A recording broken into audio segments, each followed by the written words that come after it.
Assalamualaikum warahmatullahi wabarakatuh. Waalaikumsalam warahmatullahi wabarakatuh. Allahu akbar, Allahu akbar, Allahu akbar. Allahu akbar, Allahu akbar, Allahu akbar. Allahu akbar, Allahu akbar, Allahu akbar.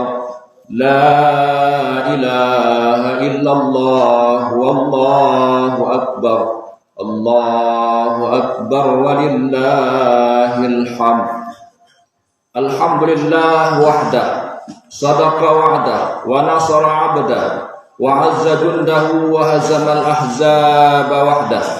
Asyhadu an la ilaha illallah wahdahu la syarika lah, wa asyhadu anna Muhammadan abduhu wa rasuluh. Allahumma shalli wa sallim wa barik ala sayyidina Muhammad wa ala alihi wa sahbihi ajma'in, amma ba'd.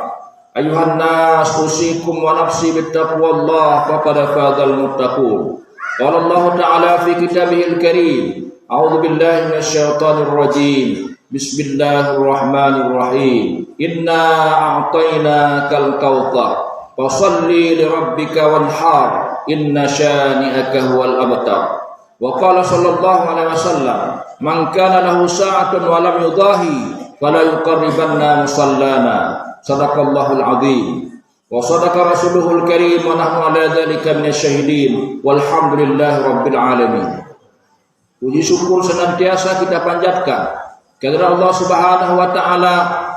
Selawat dan salam kita sampaikan kepada Rasulullah sallallahu alaihi wasallam dan para ahli sahabat sekalian. Kaum muslimin sidang jamaah Idul Adha rahimakumullah. Allahu akbar, Allahu akbar, Allahu akbar walillahil hamd. Pada hari yang agung dan mulia ini, di mana kita merayakan takbir dan juga umat Islam berhari raya pada hari ini dan juga kemarin di seluruh penjuru dunia, walaupun berbeda harinya namun tujuan sama. Ini merupakan khilafiyah, yaitu perbedaan lumrah terjadi di dalam agama Islam. Kaum muslimin sedang jamaah Idul Adha rahimakumullah, di mana pada hari ini kita mengagungkan Allah, bertakbir. Kita membuang sifat egois kita, sifat sombong kita, sifat angkuh kita. Lalu kita mengagungkan Allah Subhanahu wa taala. Yang wajar sombong, yang wajar angkuh, yang wajar untuk membanggakan diri adalah Allah Subhanahu wa taala. Karena kita ini makhluk kecil, secuil yang diciptakan Allah dari tanah, dari air mani yang begitu hina. Tetapi bagaimana kita menjadi manusia yang mulia? Kita contohi Nabi Ibrahim alaihissalam. Ketika Nabi Ibrahim alaihissalam menjadi manusia yang mulia, dipilih oleh Allah Subhanahu wa taala sebagai Khalilullah.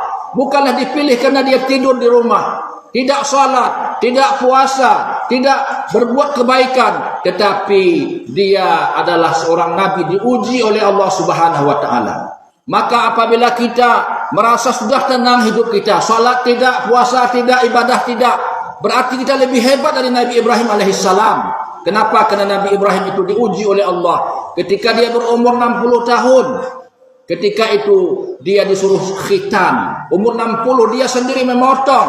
Kaum muslimin rahimakumullah, bagaimana kalau kita diuji dengan ujian demikian? Kemudian ketika itu bapaknya masih kafir yang bernama Azar. Dia berdakwah kepada bapaknya, ya abati lima ta'budu ma la yasma'u wa la yaqilu anka syai'a. Wahai bapakku, kenapa kamu menyembah patung berhala yang tidak bisa berkata, tidak bisa melihat, tidak bisa mengetahui? Apa kata ayahnya? Wahjurni maliya. Wahai anakku, kalau kamu enggak berhenti mendakwahkan saya, akan kulempar kamu dengan batu. Pergi sana. Inilah cobaan, yaitu seorang pendakwah dari keluarganya sendiri. Kita mengajak anak kita sholat, anak membentak kita, anak tidak mempedulikan kita. Jangan berhenti, hantam terus. Itulah sebuah ujian kepada Allah Subhanahu wa taala. Oda, kadang-kadang mau kusuruh Pak. Oda pernah kita pukul tuh saya untuk sembahyang. Padahal Rasulullah SAW memerintahkan, wahai seorang orang tua, apabila anakmu berumur 7 tahun, perintahkan sholat. Perintahkan. Bagaimana memerintahkan? Ajak dia ke masjid. Tapi bapaknya nggak pernah nampak ke masjid, nggak pernah masuk siku kecuali hari raya Idul Fitri dan Adha saja. Bagaimana anak menjadi sholat? Seluruh umat Islam di desa kita ini ada hampir 100 rumah, tapi hari Jumat kosong. Lalai dengan harta, lalai dengan anak, lalai dengan kekayaan, tapi enggak juga bahagia kaum muslimin rahimakumullah. Kenapa? Karena kita melalaikan perintah Allah Subhanahu wa taala. Maka oleh sebab demikian itulah Nabi Ibrahim alaihissalam kita contohkan. Kemudian diuji dia lagi dengan ujian, di mana dia berdoa kepada Allah 84 tahun. Rabbi habli minas salihin, Rabbi habli minas salihin, Rabbi habli minas salihin. 84 tahun dia berdoa kepada Allah Subhanahu wa taala, berikan anak yang saleh, berikan anak yang saleh. Kemudian ketika istrinya sudah berumur 64 tahun, beliau mempunyai 2 istri. Ketika itu beliau diperintahkan hijrah oleh Allah Subhanahu wa taala ke Makkah. Ketika beliau hijrah ke Makkah, beliau meninggalkan istri tercinta yang bernama Hajar ketika itu. Di mana di Makkah pada waktu itu tidak ada air, tidak ada makhluk. Coba kita bayangkan, ketika itu Siti Hajar ditinggalkan oleh Nabi Ibrahim alaihissalam sendirian. Tidak ada siapapun makhluk kecuali beliau dan Ismail alaihissalam. Lalu Hajar berkata, "Allahi amaraka hadza ya Ibrahim?" Apakah Allah memerintahkan ini wahai Ibrahim? Lalu Ibrahim mengatakan, "Na'am, Allah memerintahkan ini untuk meninggalkanmu." Lalu ditinggalkanlah Bapak Ibu rahimakumullah. Nabi Ibrahim pergi lagi ke Baitul Maqdis, membangun Baitul Maqdis, kiblat pertama umat Islam. Kemudian kaum muslimin rahimakumullah, pada waktu itu kiblat adalah ke Palestina, belum ke Ka'bah. Namun Bapak Ibu rahimakumullah, ditinggalkan seorang yang hanya ada anaknya. Air tidak ada ketika itu. Ketika Hajar alaihi salam, ketika anaknya sudah kehausan, tidak ada lagi air, dia berkeliling ke Safa Marwah. Kemudian turun lagi dia ke Ka'bah, berkeliling dia kembali. Begitu sampai dia ke tempat kelilingnya 7 kali, dilihatlah keluar dari jari jemari anaknya itu air zam-zam. Zam-zam kalau bahasa orang Jurhum dulu, berkumpul.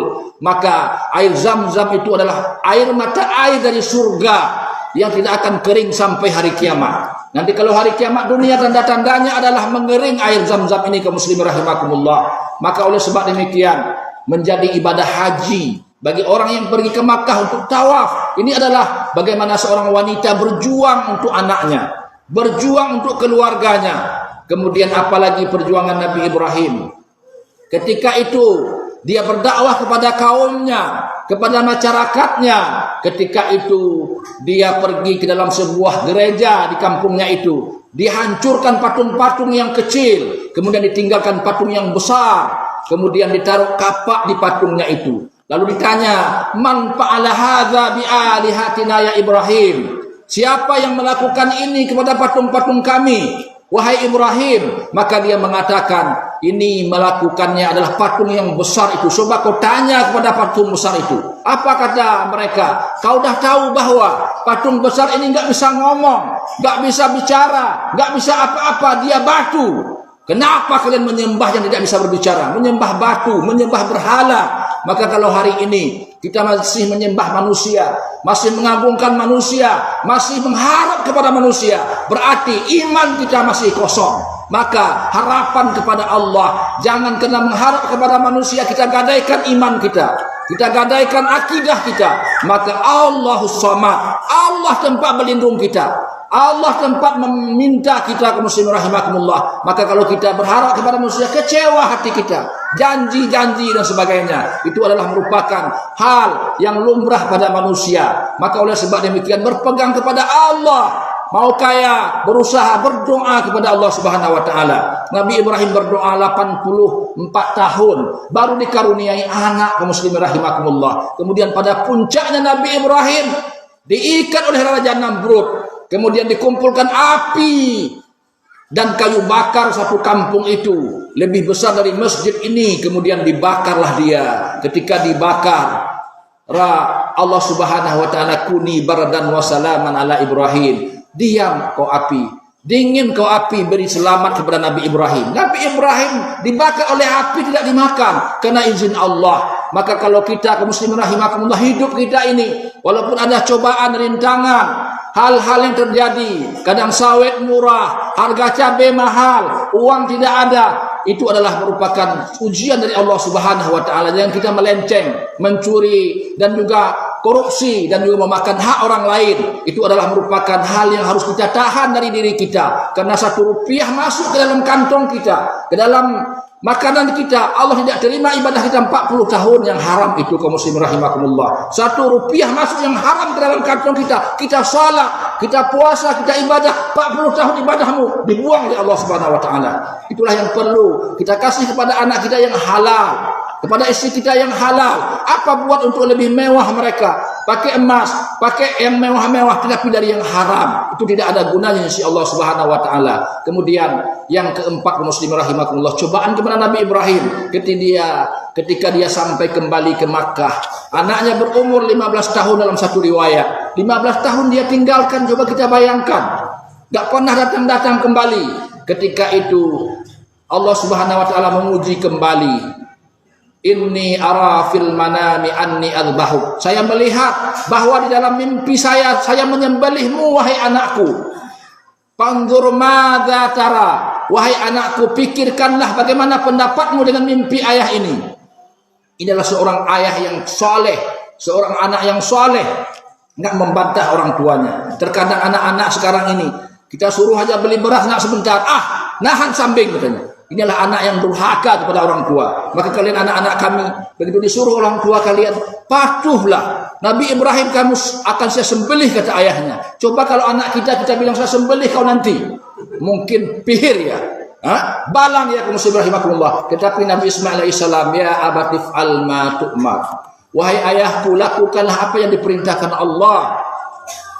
Semoga saya menjadi orang-orang yang sabar. Falamma tallaha, ketika dia sudah mengambil yaitu asah, pisau 3 hari 3 malam diasah, diambil lagi yaitu tali untuk mengikatnya. Ketika itu Hajar, ibunya, digoda oleh setan. Wahai Hajar, kau lihat itu, bahwa suamimu sudah membawa Ismail untuk disembelih. Tahu nggak kamu, itu adalah mimpi cuman itu, katanya, digoda oleh setan. Dia kuat imannya, tapi dia tidak goyah. Lalu ketika dia pergi membawa Ismail untuk disembelih, ke muslim rahimakumullah, lalu dia memulai falamma tallaha bil jabin wa nadaina ayya Ibrahim qad saddaqatar ru'ya. Lalu dia memulai Allahu akbar, Allahu akbar, Allahu akbar. Malaikat di langit takjub dengannya itu. Dijawab juga takbirnya, la ilaha illallah wallahu akbar. Allah menjawab lagi, Allahu akbar walillahil hamd. Ini sejarah takbir Bapak Ibu rahimahullah. Siapa yang bertakbir itu? Nabi Ibrahim, malaikat, Allah. Maka janganlah kita lalai dengan bertakbir 3 hari ke depan, di mana kita bertakbir sampai sore hari tasyrik yang ketiga, nanti setelah asar baru selesai takbir. Kaum muslimin rahimakumullah, mengagungkan Allah Subhanahu wa taala. Kemudian ketika dia membaca takbir, dia memotong leher anaknya. Ketika itu tidak dimakan, membal pisau itu Bapak Ibu rahimakumullah, enggak mau termakan. Kemudian dia potong batu-batu itu akan terputus-putus dengan potongannya. Kemudian ketika itu Nabi Ismail berkata, wahai ayahku, coba telungkupkanlah aku, jangan kau melihat wajahku ini. Mungkin masih sayang kamu sama saya, wahai ayahku. Bukalah baju saya ini, jangan sampai nanti berdarah baju ini. Mama menangis di rumah. Coba kita lihat, ini seorang orang tua yang sudah patuh kepada anaknya, rela dia disembelih, kaum muslimin rahimakumullah. Maka ketika itu dicoba lagi, enggak juga mapan. Wa fadainahu bidzibhin adzim. Lalu Allah gantikan dengan seekor kibas di surga. Diambil oleh Allah Subhanahu wa taala domba dari surga, lalu digantikan, itulah yang disembelih. Kaum muslimin sedang jamaah Jumat, sedang jamaah Idul Adha rahimakumullah. Allahu akbar, Allahu akbar, Allahu akbar walillahil hamd. Maka disyariatkanlah kita untuk berkurban. Inna a'tainakal kautsar fasholli li rabbika wanhar inna syani'aka huwal abtar. Sungguh kami telah memberikan kepadamu nikmat yang banyak. Berapa kita telah diberikan Allah anak, diberikan harta, diberikan gaji, diberikan sawit, diberikan gambir dan semuanya. Semua nikmat Allah Subhanahu wa taala. Maka sembahyanglah kamu karena Tuhanmu dan berkurbanlah. Allah sandingkan antara salat dengan kurban, menandakan kata Nabi SAW, man lahu sa'ah walam yudahi. Orang yang kaya tidak mau berkurban, jangan hadir salat Idul Adha ini. Ini sunnah hukumnya, berkurban wajib bagi orang kaya. Maka Nabi itu seakan-akan mengatakan kepada kita, enggak ada harta kalian itu artinya. Enggak ada arti kalian tumpuk di dunia ini kalau enggak mau berkurban, sia-sia. Yang kita makan habis, yang kita pakai itu akan usang. Baju yang tahun lalu enggak mau lagi kita pakai, tahun ini harus baju baru. Kaum muslimin rahimakumullah.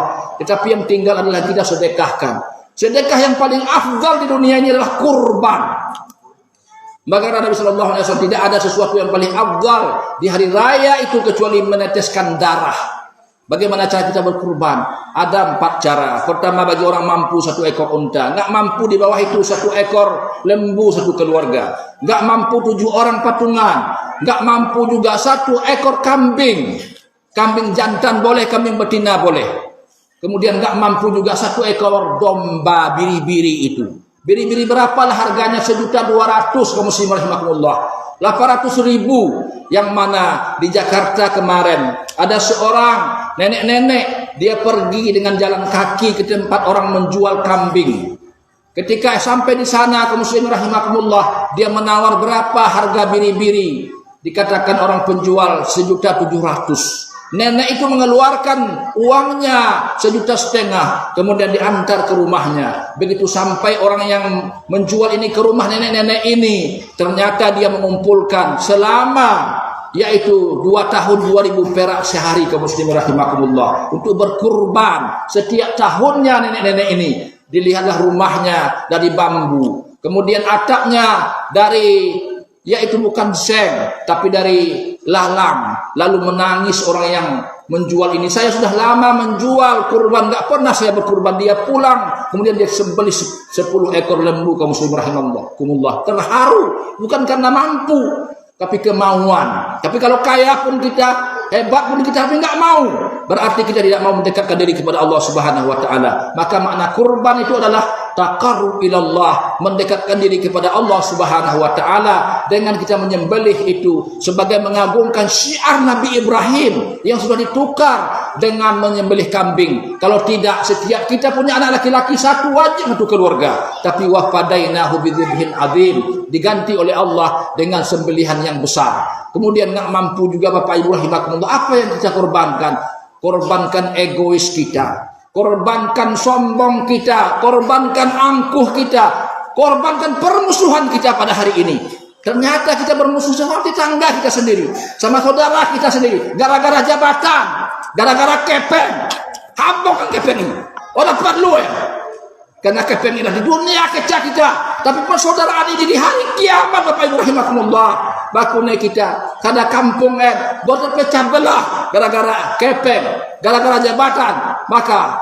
Maka muslim mendekatkan diri kepada Allah Subhanahu wa taala. Saya sudah lama di sini, sudah menjadi warga di sini saya anggap. Maka mari bersatu kaum muslimin rahimakumullah. Sedikit kita bisa kuat, walaupun orang banyak tapi berpecah belah tidak ada nilainya di sisi Allah Subhanahu wa taala. Itulah persatuan ini. Mari kita hilangkan egois itu. Jangan kita saling menyalahkan orang lain.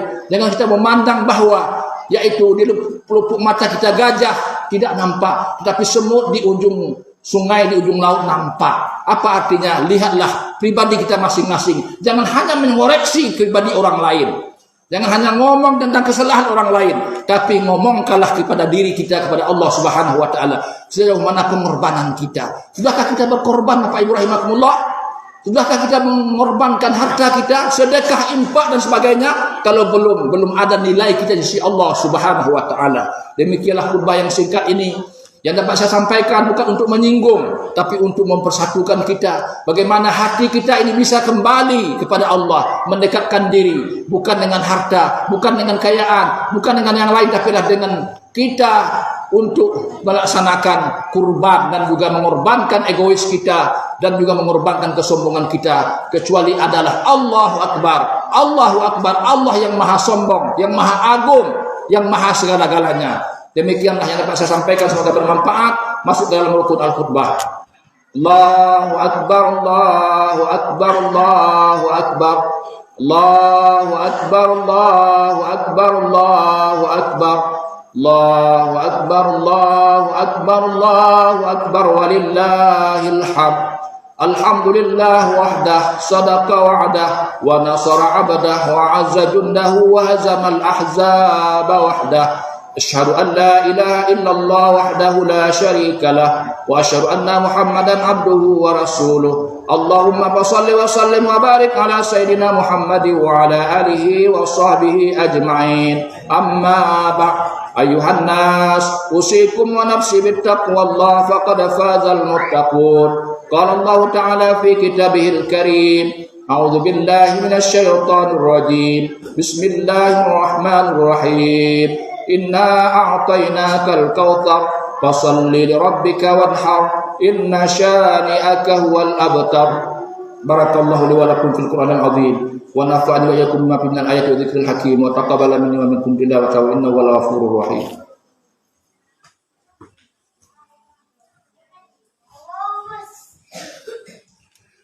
Allahu akbar, Allahu akbar, Allahu akbar, Allahu akbar, Allahu akbar, Allahu akbar, Allahu akbar, walillahil hamd. Alhamdulillahi rabbil alamin, wal 'aqibatu lil muttaqin, wa la 'udwana illa 'alal zalimin. Asyhadu an la ilaha illallah wahdahu la syarika lah, wa asyhadu anna Muhammadan abduhu wa rasuluh. Allahumma shalli wa sallim wa barik ala sayyidina Muhammad wa ala alihi wa sahbihi ajma'in. Amma ba'd. Ayuhan nas, usikum wa nafsi bittaqwallah faqad fazal muttaqun. Qala Allah Ta'ala fi kitabihil karim. A'udzu billahi minasy syaithanir rajim. Bismillahirrahmanirrahim. Innallaha wa malaikatahu yusholluna 'alan nabi. Ya ayyuhalladzina amanu shallu 'alaihi wa sallimu taslima. Allahumma ighfiril mu'minina wal mu'minat wal muslimina wal muslimat al ahya'i minhum wal amwat. Innaka sami'un qaribun mujibud da'wat wa ya qadhiyal hajat.